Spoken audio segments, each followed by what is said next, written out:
Everything Everywhere All at Once is starring Michelle Yeoh.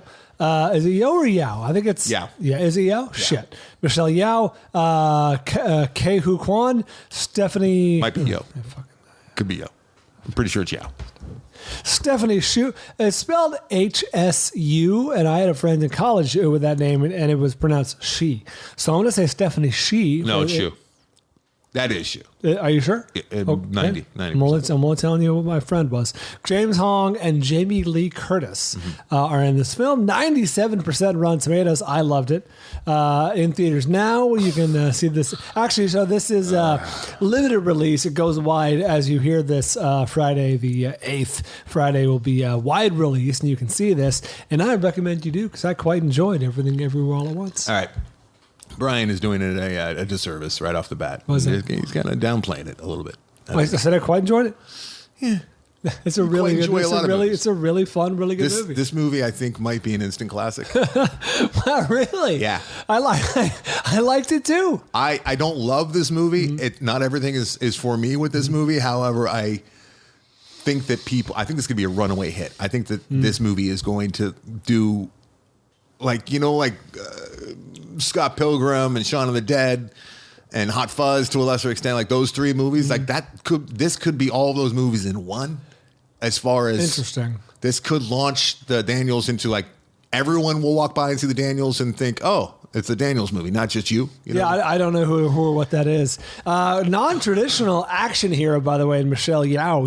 She is a martial arts. Yeah, but I know she's a 59-year-old Malaysian-born actress. It's going to be hard to, ostensibly, under the old, the conventional wisdom of the studio system, that's impossible. We're never going to sell this movie. It's like, oh, you can fucking sell it. It's really good. That's what I think I love most about this movie. And we'll get to that in a little bit. But it's just how it is, and I hope that I'm right about it being a runaway hit. That it's proving that the audience is worthy of so much more than what we're fed, and we're fed every other Marvel movie is better than it has to be, but still it's like, all right, well, we can see things that don't have capes, and I think we can respond to it. Doesn't all have to be F9 or fucking Michael Bay, right? Audiences can really get together and galvanize and appreciate a very smart. It's not like I mean, in some ways it is exceptionally smart. So. Let's get to without talking too much about it because it's a pretty easy movie to. We can set it up to the first act at the IRS building. I mean, that's the first hour and a half of the movie. So no. Yeah, it is. When she first meets Jamie Lee Curtis. Part one is the first half of the movie. So that's funny because it's in three parts. The first part one, I'm making air quotes, takes up a good hour and 45 minutes. That's what I just said. Yeah, and then part two is maybe 20 minutes. Okay, all right. Listen. So it's the multiverse. The multiverse is taking over, and I've come to realize that the multiverse is the new time travel movie. Right? It's taken over. Right? Because I feel like we've kind of exhausted the time travel, and that's what we got in the 80s and 90s to a lesser extent. Sure. And the multiverse now is just fucking everywhere, from Into the Spider-Verse, obviously. And, that comes, I don't know where it was first, but I think it was first popularized in pop culture with the Spider-Man history. And I could be completely wrong. And Gio, please. Oh, he's typing furiously. But I wouldn't be surprised if that's where it kind of first started. I mean, the string theory. Doctor Strange multiverse movie? He gets involved. The first Doctor Strange? But I'm thinking back to that series that I got to relate. Your 90s Spider-Man. The 90s Spider-Man that Gio turned me on to, which is from the comic books. So, they've been toying with this for a while. And it is, it's like string theory, and it's stuff that's well beyond most all of our, mathematically. But they're theories about multiverses. And some very intelligent entertaining people decided to make entertainment out of it, and I wouldn't be surprised if Spider-Man was the first time that it was kind of popularized in pop culture. I don't know. I could be wrong. Yeah, I know what you're saying. So now it's starting to show up everywhere as of late, and to the point that I'm reading The Bad Guys to my son, to Atticus. Every night I read him a few chapters of The Bad Guys. There's 15 of those books, and we're up to book 12 or something. They're real easy reads. Nice. But book 12, now they're getting into the multiverse. I'm like, it's fucking everywhere. It's way beyond it's everywhere. Right? Okay, so let's just set the table here because I don't want to lose people before we even get into it. Everything, Everywhere, All at Once begins with Michelle Yeoh. Yeah, oh God, I feel so embarrassed. I'll say Yeoh. Michelle Yeoh is... a mother, do they say she's in, do they say where she is? She's somewhere in Southern California. Okay. Because the tax audit office is in Simi Valley. Aha, well put.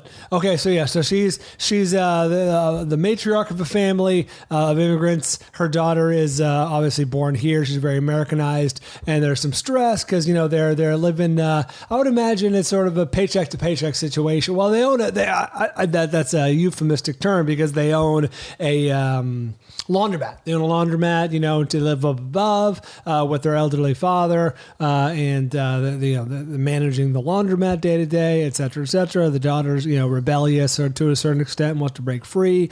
All the cliches, all the tropes, and then they get audited, wouldn't you know? And they got to go into the auditor's office at the IRS building in like Anderson said, Simi Valley here in Southern California.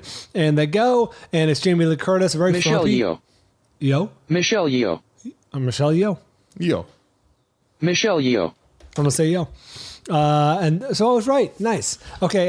So Jamie Lee Curtis is the IRS adjuster, and they're talking to her, and she's going on and on about, this isn't a legitimate deduction, and this is suspicious, and what is this all about? And then all of a sudden, things start to go a little sideways. Mm-hmm. And Michelle Yeoh is Michelle Yeoh.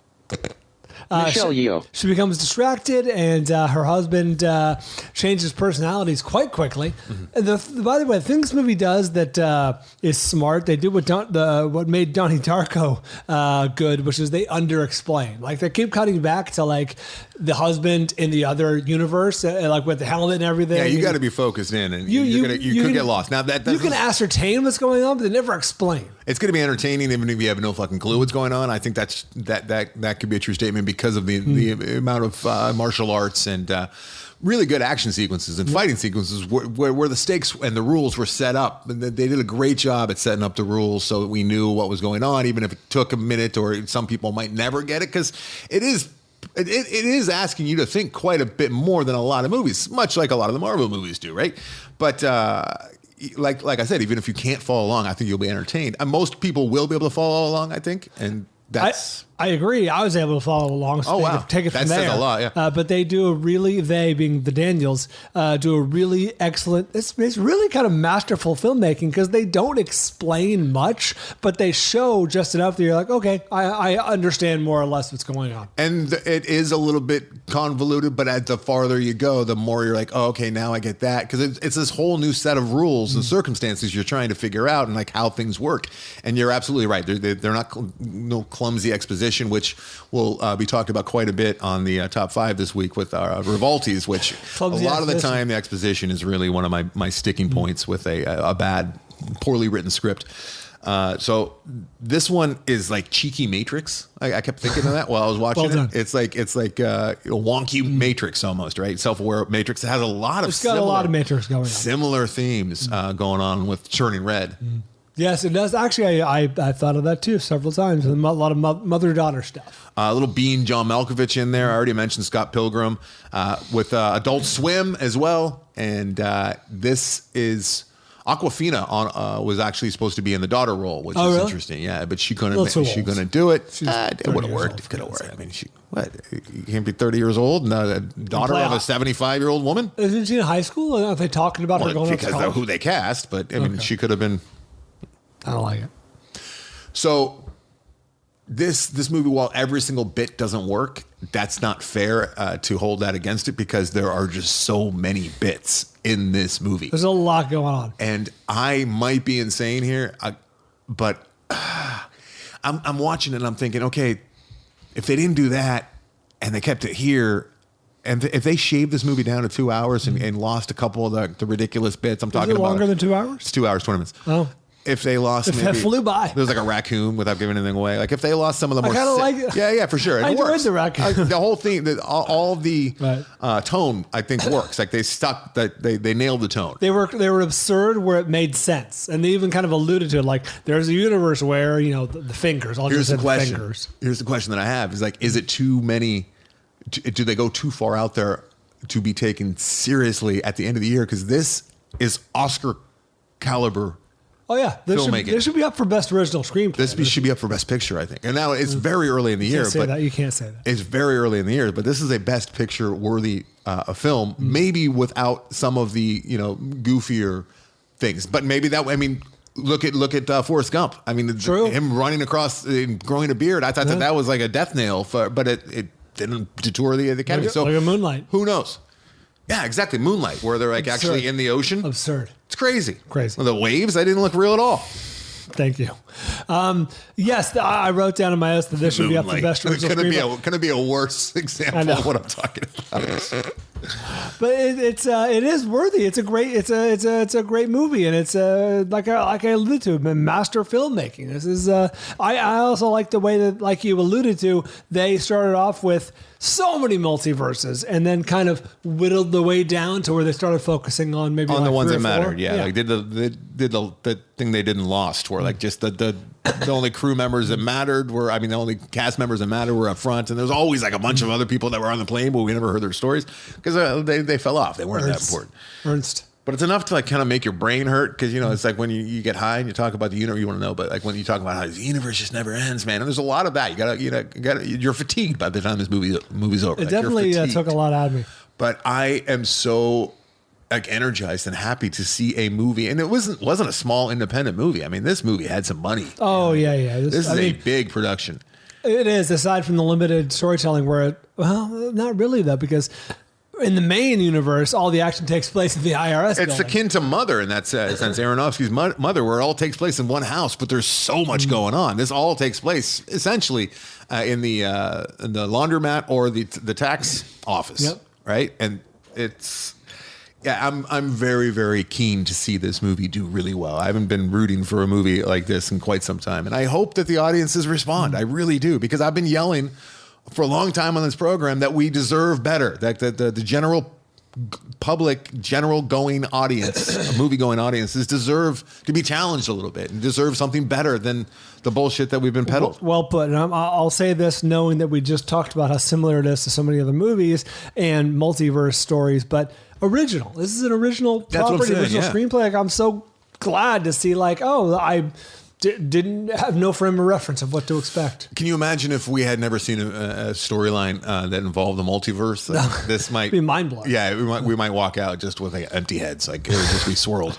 It would like an Etch-a-Sketch. Yeah, like I don't know what I just saw, but highly recommend this movie. It's a really, really fun one. You're gonna have fun. I'll have to see it again. And it is one of those movies, much like when I walked out of Scott Pilgrim, which I never did catch up with again, but I'm like, I missed a lot. I'm sure there's a whole lot of little Easter eggs in this one, the little things you miss, and but you'll pick up on a second time. Definitely has rewatchability, even though it's 2 hours, 20 minutes. This is like a 4.5 star movie for me. It would be 5 stars if I loved every single bit. I just didn't. Some of the bits kind of made me feel. I don't say the word gay anymore because I've been banished and told not to say gay, even though I wasn't using it as a homophobic slur. You should go to Florida. I have not found a new word for that feeling, but I got that feeling a couple times while watching this movie, where it's just like, it's so cheesy and corny that I feel uncomfortable. I'm with you. Hey, I don't think this is a spoiler because it's so incredibly brief, but in the universe where she was a singer, she was blind, right? I didn't pick up on that. Because when she was a child, okay, we'll talk. She was running with chopsticks. Okay, and there's a lot of really fast. Okay, all right. Eyeballs. Okay, let's. It happened so fast you probably didn't pick up on it. There's a lot goes on. Really fast. This, and I apologize. I can't remember when I said this last, but there was another movie that I saw not too long ago, within the last year and a half, 2 years, where it felt like 2, maybe 3 movies in one. And this has enough like footage because of all the quick shots and the drop frames and the blending of This is enough. You could have slowed this down and unrolled really drawn it out, and it's like a really thick crust on a pie. Like you could make a few pies with this movie. Okay, so from like, let's say minute 25 to minute 60, I guess, or 70, it goes at a breakneck pace. Like the movie does not stop. It's unrelenting at times. But then it like really slows down and like really like draws out some of the emotion in some of those universes. And that's a tricky thing to do, man. Pacing is as tricky as tone with a movie like this. Yeah, I think they nailed the tone. I think that was the toughest thing with this, and they nailed the tone. And A24, we rarely do this, but I applaud A24 for taking on such a ambitious project that is very risky. It's a risky project, and I think that to your point from a few weeks ago, movies like the Spider-Verse, which may or may not have led to the green lighting of the most recent Spider-Man, and we've been kind of eased into this, and like the powers that be are like, hey, maybe audiences can try and wrap their mind around the multiverse, but we're going to see so many more it is the new time travel movie, I'm afraid. It is the new time travel trope. Well, it's like, it's funny because we off the air, we were listening to a little description of Treehouse of Horror, but like these work like Treehouse of Horror episodes for The Simpsons where, we can have the freedom to kill a character and they come right back. You know what I mean? Or we can do whatever with time travel, right? Yeah, kind of. A little more limited. Yes. I think the first time I ever experienced time travel in a movie as a kid was Superman, when he got very upset because Lois Lane was killed. And he turned the earth backwards. He did. It was absurd, but I think that might have been the first time. I'm like, or Time Bandits might have been, because I watched Time Bandits a lot as a kid. Do you think that would work? I don't think that would work. I've done too much thinking about time travel. One, very tired and whatnot. My mind drifts, Brian. And I think the only way that because I don't understand E equals MC squared. Don't get me started. And Geo, if you don't know, please don't let me know. It's energy is mass time. I know, but I think that if you got like really, really good telescope and you could see like a star way in the distant galaxies. Somehow, if you could see that before the light actually got there, you could see the past, something along those lines. If you could see something quicker than the speed of light, you'd be able to see it. But you see at the speed of light, so that'd be impossible. Yeah, I came up with. I can't remember. It's been many years since I've thought of that theory that I came up with. And I wasn't on drugs. I was just, my mind was. Free. I wasn't accusing you of anything. I mean, I might have been on drugs, but I was on drugs a lot for a while. Medication, self-prescribed. I had some mental trauma and whatnot. Did it work? Did it fix the trauma? I mean, I feel like I'm better over the last 5 years than I've ever been. Yeah. So it worked? Hey, so we have to talk more about this because there's some things that I want to talk to you about that we can't talk about, obviously, here. But this is a movie that I highly recommend everyone go out and support and see and watch and enjoy.